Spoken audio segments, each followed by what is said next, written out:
Iris Harlan, ECDC Director at Temple Emmanuel, architect for this particular project.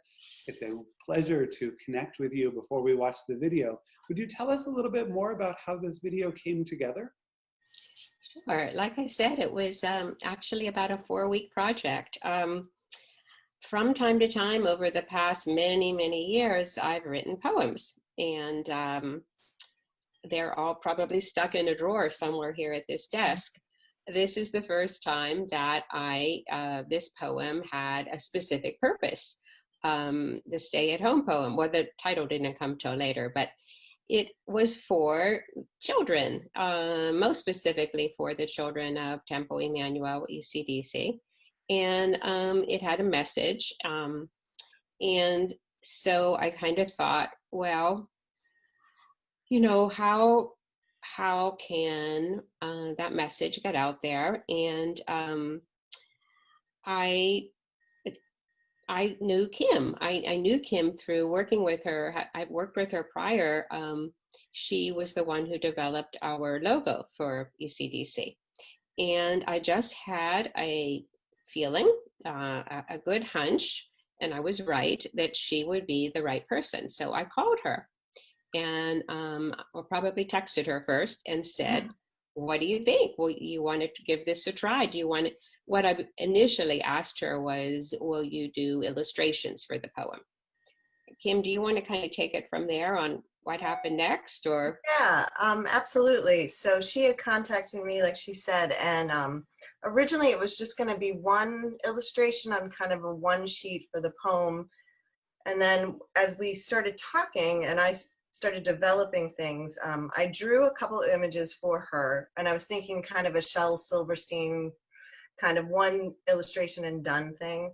But I drew some illustrations, and when I showed them to Iris, she fell in love with the little boy character that I drew. And the other thing that I noticed when I read her poem, that it had a very cinematic feel. I usually think in cinematic animation aspect. And I thought, you know, it might be nice to illustrate each stanza. So we started talking through that process as well, where each stanza had some sort of motion or life to it. So it kind of evolved from there. And then it went from a one sheet poem to, oh, maybe it's a storybook. And then after we put it in the storybook form, we think this might be something that should be animated.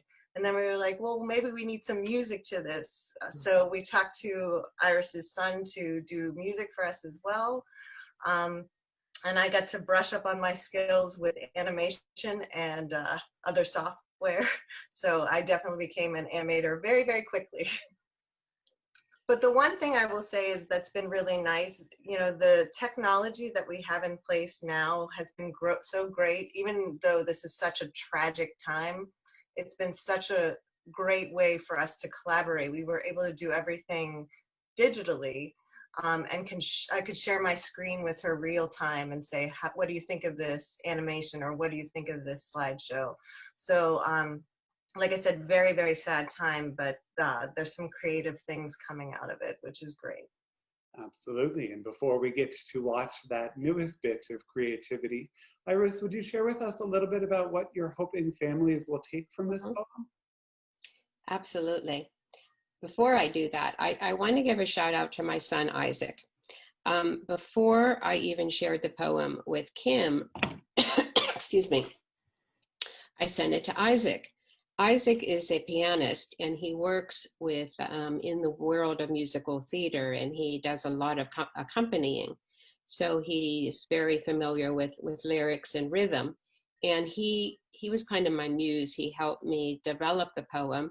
And then kind of at the last hour, when we did decide to add the music, and I think that was last Thursday, I asked him to compose something for it, and he had something for it 3 hours later. So my thank you to my son, Isaac. Yes, for families.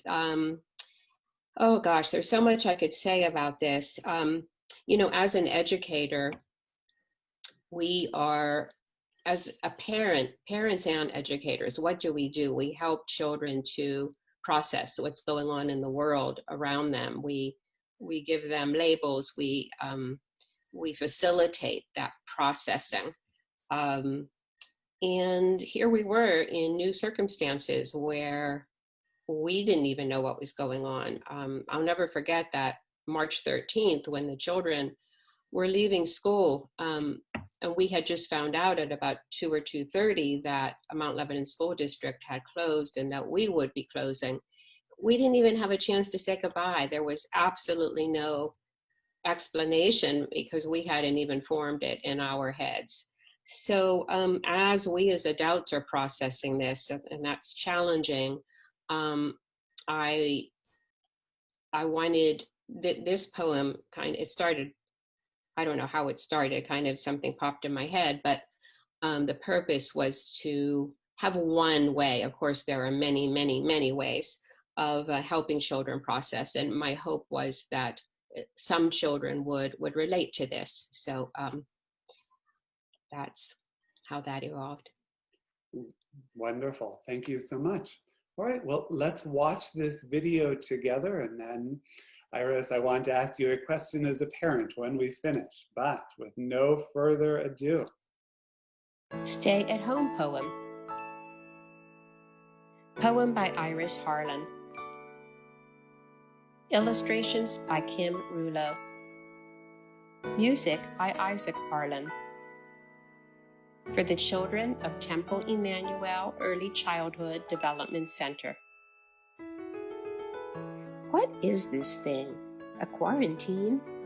Because of a virus that can't be seen? We stay at home, we wash hands clean, we see our friends, but on a screen.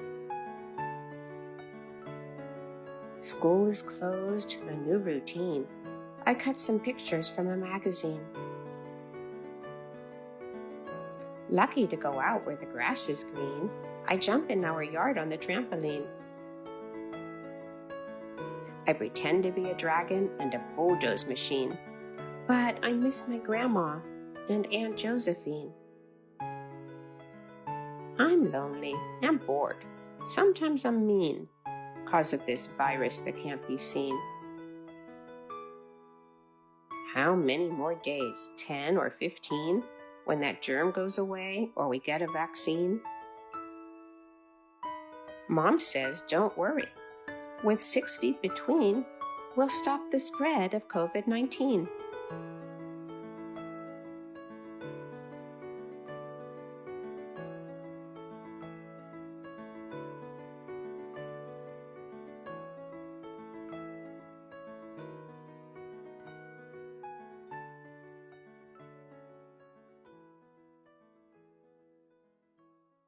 It is such a gift to bring to the community, and I'm grateful to both of you. Iris, as a parent myself, it's challenging to find the right words to try to explain this to my young person without bringing this whole element of fear into her world. What guidance would you offer to me and to my family and to other ECDC families as this physical isolation continues to drag on?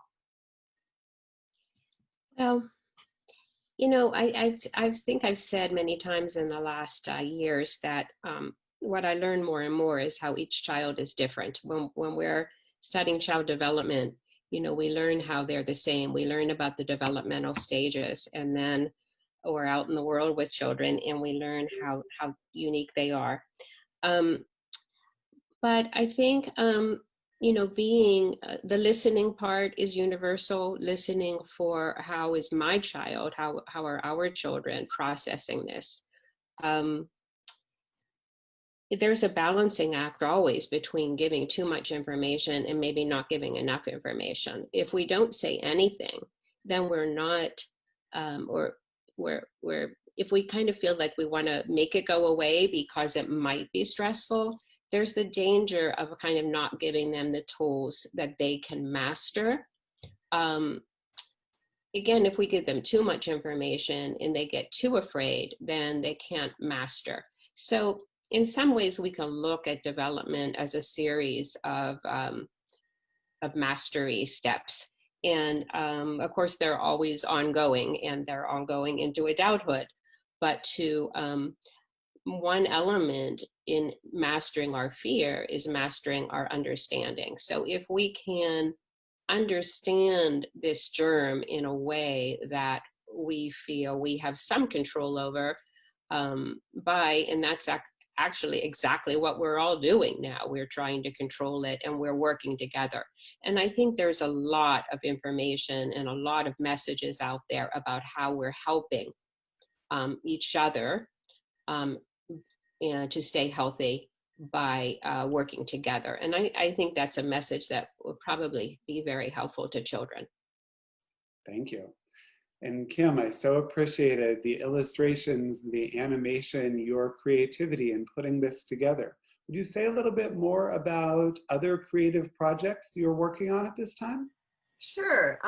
First, I just wanted to say congratulations, Iris. This is so fantastic to be a part of this with you. Likewise, thank you. And just listening to your words and what you said right now, I just think it's so important to have this kind of messaging out there. So congratulations. This is so fantastic.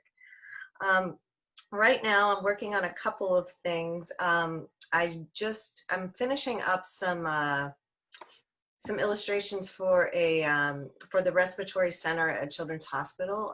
It's a pamphlet called Breathe, a brochure, and we're helping kids understand how to use, kids and parents to understand how to use the trachea tubes and things like that. So I've been illustrating that. A little bit more medical illustrations, but nonetheless fun.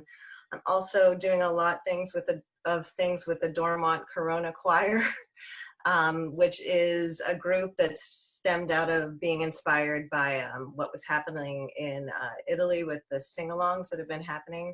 Our neighborhood sings every Sunday. This was started by Amy Constantine Klein in our neighborhood, and I live in an awesome South Hills neighborhood of Dormont. And yeah, so I am helping make videos to promote this thing every week. So every week a new song. Wonderful. I am so grateful to both of you, not only for your time today, but for creating this amazing resource for Temple families. That video will be live on Temple's Facebook page and on the ECDC Facebook page at 10:30 this morning, as will a copy of this conversation for others who want to watch it. Thank you for your creativity. Thank you for your time. Thank you for this wonderful tool to help us all through a very difficult time. I'm grateful. Well, thank you, Kim, for your partnership and Rabbi for your support. Thank you very much. Yes, thank you very much.